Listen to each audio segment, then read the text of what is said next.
अब तनी से उपलक्ष्य पे आ जाए, मात्र 2 मिनट के लोग गीत गाइब, ओकर बाद भैया के बिरहा के चाचा के बिरहा के नंबर रही। सॉरी भैया वाली आदत पड़ी बा। मन जैसन बा काल गईल बा मंच के नीचे सम्मान भरपूर करीला, मंच पे भी हम सम्मान करीला, लेकिन एक तनी सा जोन जुनून होला मंच के जोन गरिमा होला ओके बना के रखे के चाहिए। हम चाचा के बहुत मानीला, चाचा से सिखत बानी बहुत मानी जितना बिलरिया मुसवा के माने ले का ना यार, जितना ओखरिया मुसरा ओखरिया के मानेला जितना बकरवा कसैया मानेला, तीनों एक से बढ़ के सच्चों में हम मानीला। चाचा ही बतौले हमके कि मंच पे कबो केहू के बक्सी तो के चाचा गड़सा लेके दौड़े ने का मारे खातिर पागल संगीत से बिरहा से ना, तो चाचो तो के माने ने तो मनवे करलन, काम करते कि नहीं मानेलन। मात्र 2 मिनट के लोग गीत बा, उसके बाद चाचा जी के बिरहा के नंबर हुई आई।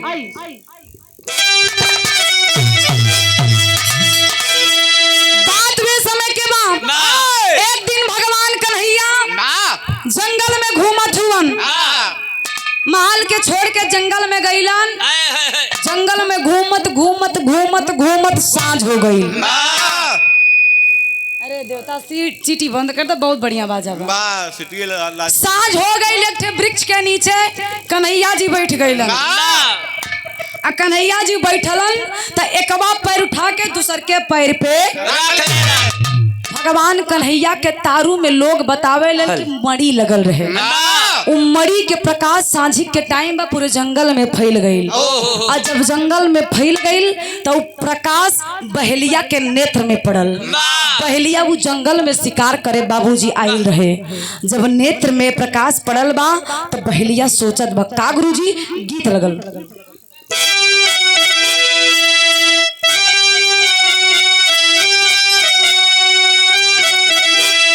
अरे कहिले भगवान हो, हरे कहिले भगवान हो, तो घूमई के बीच बनावा कहिले भगवान हो।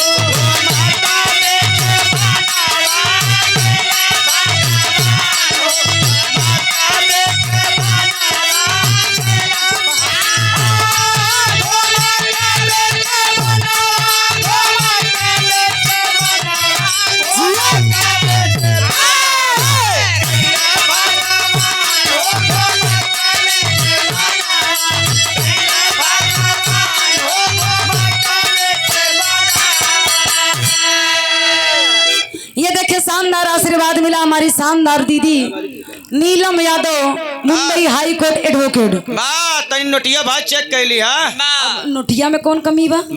चुरनवा वाली पहले मिलत रहे इसे भैया, बहुत पागल इंसान है। दीदी की तरफ से 200 रुपए का आशीर्वाद और हमरे बुआ की तरफ से 101 रुपया के आशीर्वाद,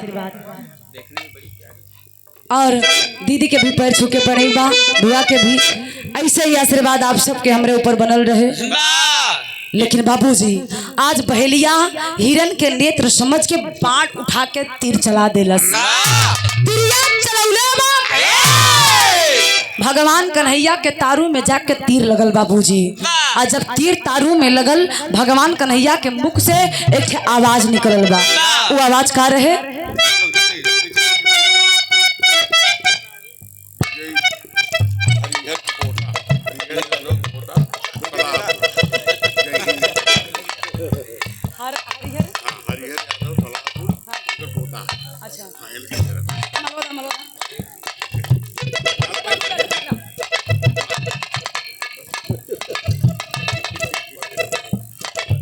ये देखें हमरे हरिहर चाचा के पोता सलाहपुर की धरती से, हमरे रमाशंकर चाचा के पड़ोसी, शानदार 101 रुपया के पुरस्कार बाबू की तरफ से। जा बाबू अपने मम्मी से और मांग लिया बा। बहुत खतरनाक ही होगन पागल, मम्मी से पापा से मिली ना और कैसी मिली? अपने पापा से मांग के ले, अपनी मम्मी से मांग के ले क्या मैं। और हमरे रमाशंकर चाचा के चाचा जी श्री राम लखन यादव गार्जियन की तरफ से 51 रुपया का पुनः आशीर्वाद, बहुत बहुत प्रणाम। हाँ उपस्थित जनता जनार्दन के पैर छू के पड़ेगी बा। भगवान कन्हैया के मुख से आवाज निकलल हा, केकर नाम रहे?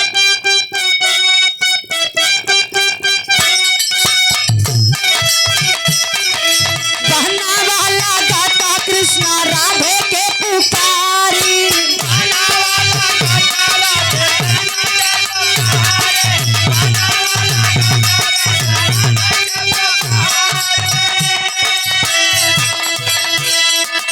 मानव के आवाज सुन के सोचेला या नारी,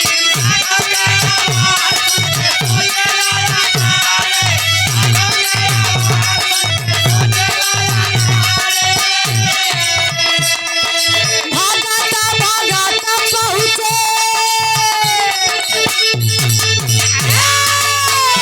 भागाता भागाता पहुँचे वारी के समानावा गइले भगवान, घुमई के देखे बनावा गइले भगवान। हमरे ओरी देखा बस ज्यादा जिन बजावा। ए भैया बहेलिया के कान में जब राधा रानी के आवाज आइल बा, कहल गइल बा जिंदगी में इंसान के ऊपर बहुत बड़ा संकट पड़ेला तो दिल के सबसे जो करीब होला लोग वही के याद करेलन। अब बहुत बड़ा खुशी के दिन आवत है तो जो दिल के करीब होला लोग वही के याद करेला। भगवान कन्हैया के दिल के करीब सबसे रहल के राधा रानी, राधा के आवाज लगौलन, बहेलिया के कान में पड़ल तो बहेलिया समझ गेल कोनो मानव के तीर लगल बा, भाग के आइलो। भगवान कन्हैया के पास हाथ जोड़ के रोवता कि प्रभु हमरा से गलती हो गई बा, हमरा के माफ कर दा, अनजाने में ही हम तीर चला देली, बहुत बड़ी गलती भइल हा। कन्हैया कलन की ए बहेलिया,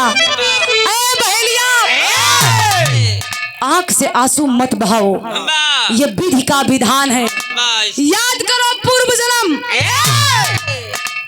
त्रेता में जब मेरा रामा अवतार था और तुम बाली थे, हमने तुम्हें एक पेड़ के पीछे से तुम्हारे ऊपर वार किया और तुमने हमसे वरदान मांगा कि प्रभु जैसे हमरा के मरले हुआ हम चाहत बानी कि अपने मौत के बदला हम आपसे ले, आप हमरा के वरदान दिला, ई युग में तो नहीं आवे वाला द्वापर में तुम्हारी इच्छा पूरा होए में तो के रोवे और टेंशन लेवे वाली कोनो बात ई पूर्व जन्म के फल है।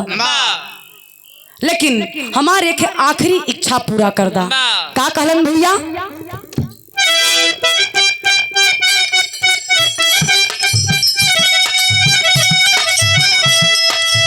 अर्जुन श्याम के पठवल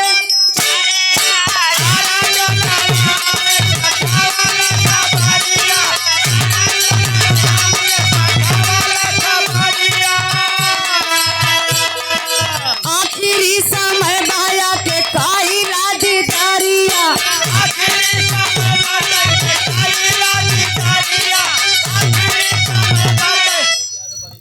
धर्म के गार्जियन दिलीप यादव बरई पार की धरती से शानदार 201 रुपए का आशीर्वाद। दिलीप भैया के बहुत बहुत प्रणाम हो, आशीर्वाद के प्रतीक्षा बा। भगवान कन्हैया बहेलिया से कहलन की जाके 5 पांडव के खबर कर दा, हमारा आखिरी समय चलत बा, जाके हमार दर्शन दीदार कर ले।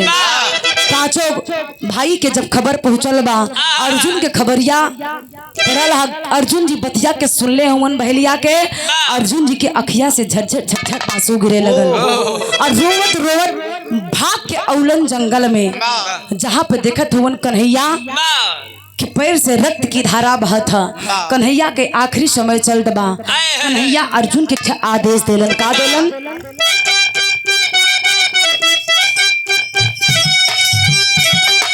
कठवा के पेटिए का अर्जुन लियाई,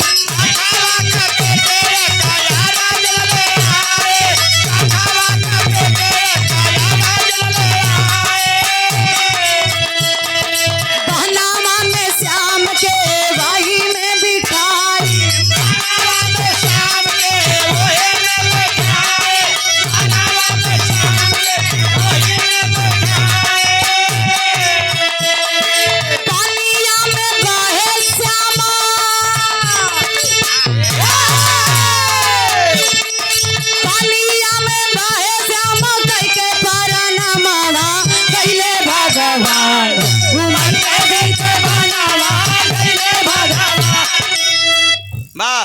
भैया पहले पैसा लेला पीछे से। ए भैया भगवान कन्हैया अर्जुन के आदेश देलन कि अर्जुन हमरे पास समय बहुत कम बा, एक ठे काठ के पेटी लेके आवा, वही काठ के पेटी में हमरा के लेटा के समुद्र राह से हमके उड़ीसा नगर में भेज दा। अर्जुन जी बात के मल्लन और काठ के पेटी मंगौलन, इसे हथवा से उठावे के कोशिश कैलन। यार धर्मराज युधिष्ठिर मना कर दिए। अर्जुन अरे ये का करे चलत हुआ, ये कन्हैया हुआ, ये आखिरी समय में तोरा से छल करे चाहत हुआ, इनके शरीर के छुइया मत। अर्जुन जी रोवे लगलन, कलन ए प्रभु ए भैया जब बचपन से हमरे दुख और सुख में एक पैर पे खड़ा रहलन, आज उनकर आखिरी समय आवत तक अपने हाथ से उनके हम ना छू सकीला। धर्मराज युधिष्ठिर कलन की ना अर्जुन ये बात नहीं बा, जौने समय भगवान कन्हैया के शरीर के छुबा बार शक्तियां पूरी छीड़ हो जाई। कलन तब इनके कठवा के पेटी में लटाई कैसे।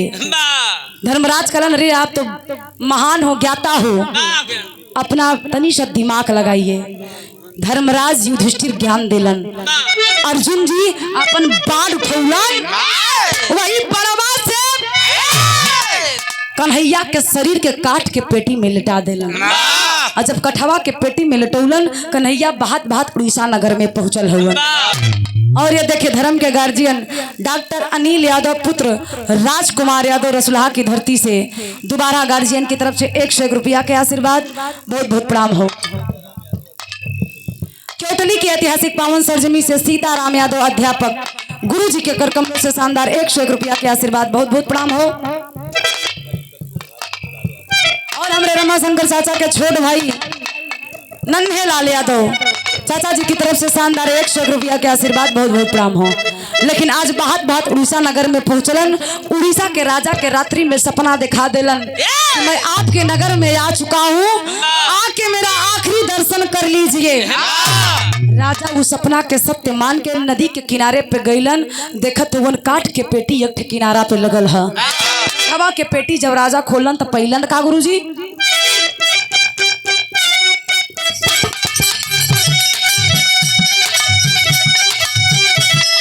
सेहनावा साजा के राजा आई, लेकिन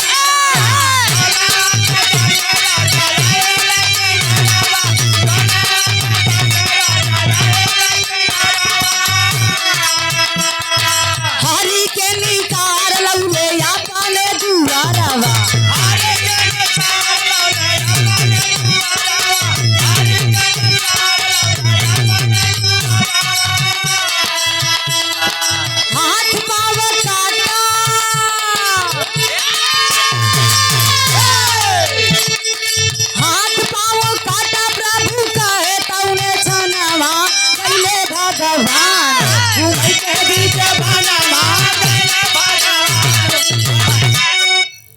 धर्म के गार्जियन परम आदरणीय परम सम्मानित उमा शंकर यादव चाचा जी के माता जी की तरफ से शानदार 101 रुपया के आशीर्वाद, बहुत बहुत प्रणाम बा। लोहिंदा चौराहा रसिकापुर की धरती से धर्म के गार्जियन बिरहा के बड़े ही मर्मज्ञ ज्ञाता परम आदरणीय परम सम्मानित श्री महाबल यादव गार्जियन की तरफ से 101 रुपया के आशीर्वाद, बहुत बहुत प्रणाम बा। कहानी पे गौर करा बाबूजी। आज काठ के पेटी के जब खोलन राजा तो देखत हुवन भगवान कन्हैया वो काठ के पेटी में लेटल रहलन, हाथ और पाँव में सड़न पैदा हो चुकल रहे बाबूजी। कन्हैया आदेश देलन,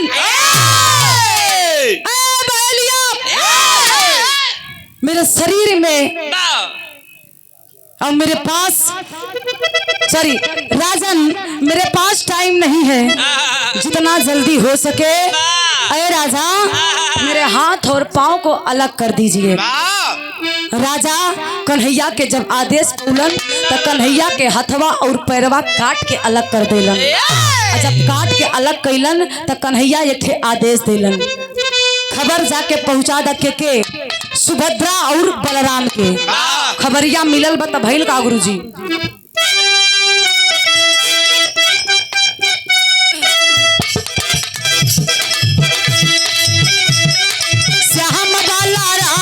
सुभद्रा के निवास हो।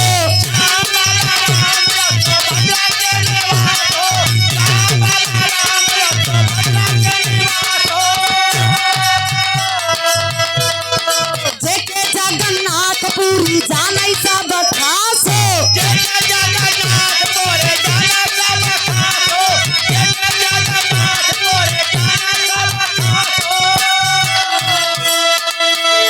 ए पंचो, आज श्याम के आदेश राजा ले जाके खबर संदेशा पहुंचौलन केकरे पास? सुभद्रा और बलराम के पास। सुभद्रा बलराम के जब खबरिया लगल बा ये पंचो, दौड़ के रोवत रोवत आइल हुआ कहमा पर? कन्हैया के पास, उड़ीसा नगर में। जब कन्हैया के पास औलन तो हाथ जोड़ के सुभद्रा बलराम रोवे लगलन कि ए प्रभु अगर आप ही के हाथ पाँव ना रही तो हमने के रह के का करी। सुभद्रा बलराम बाबूजी तीनों मूर्ति उसी समय सुभद्रा और बलराम भी अपने हाथ पाँव के अलग कैलन। तीनों मूर्ति एक स्थान पे दर्शन दिलन। वो स्थान के नाम का पड़ल? जगन्नाथपुरी। यही से कवि जी के लिखे के पड़ल।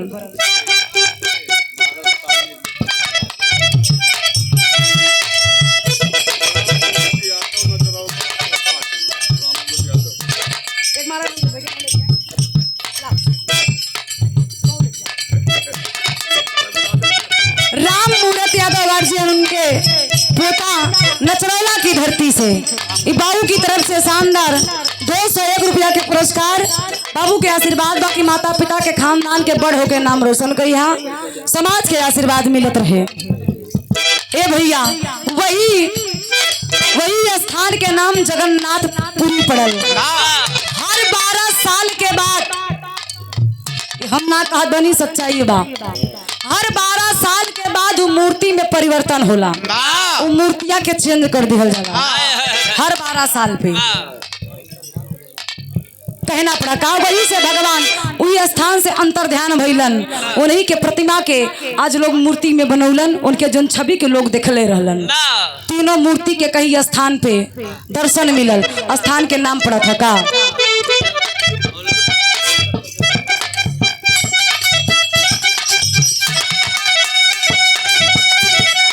जेके जगन्नाथपुरी जानै सब खास हो।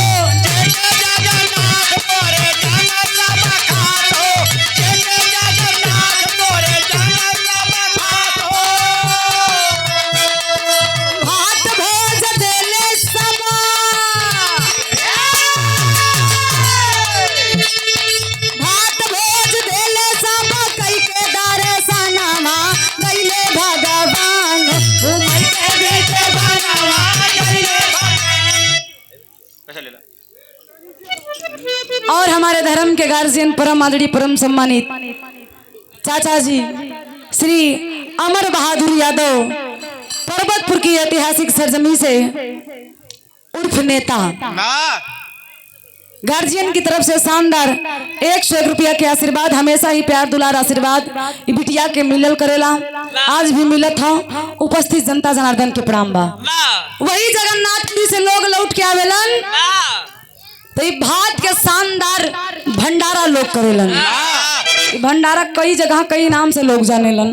प्रतापगढ़ जिला में भात, अमेठी में भीड़, सुल्तानपुर में भाते कहते हैं। लेकिन तनी से जौनपुर, आजमगढ़, बनारस चल जाइबाना तो वहाँ लोग भंडारा कहेलन। अपने यहाँ दिन में हुआ तो वहाँ राती में होत है। ए भैया, आखिरी लाइन में कहना पड़ा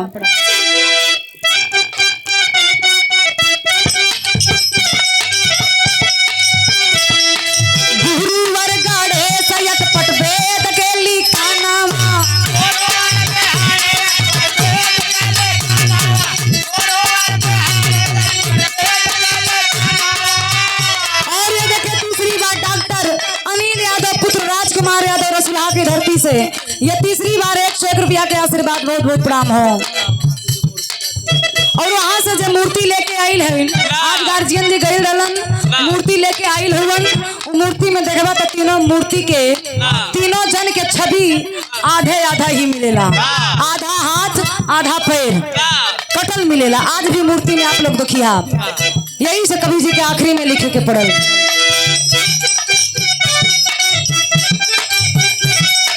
गुरुवर बिहारी अटपट वेद के लिखानावा,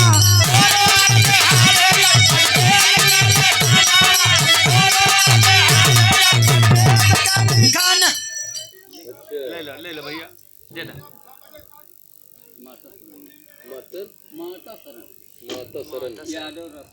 धर्म के गार्जियन माता शरण यादव रसुल्हा की धरती से बहुत बहुत धन्यवाद है। बहुत सौ रुपया के पुरस्कार आशीर्वाद, लेकिन कहे के पड़ल का ओ श्री राम कैले वेद के रचनावा,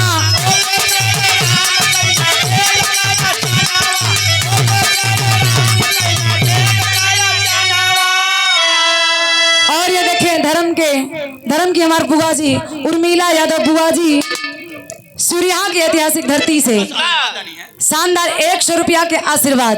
बस तो के शराब देनी है, शराब आशीर्वाद पागल, ये आशीर्वादों ना कहे जनतन, वाह कहे ना पड़ा काम।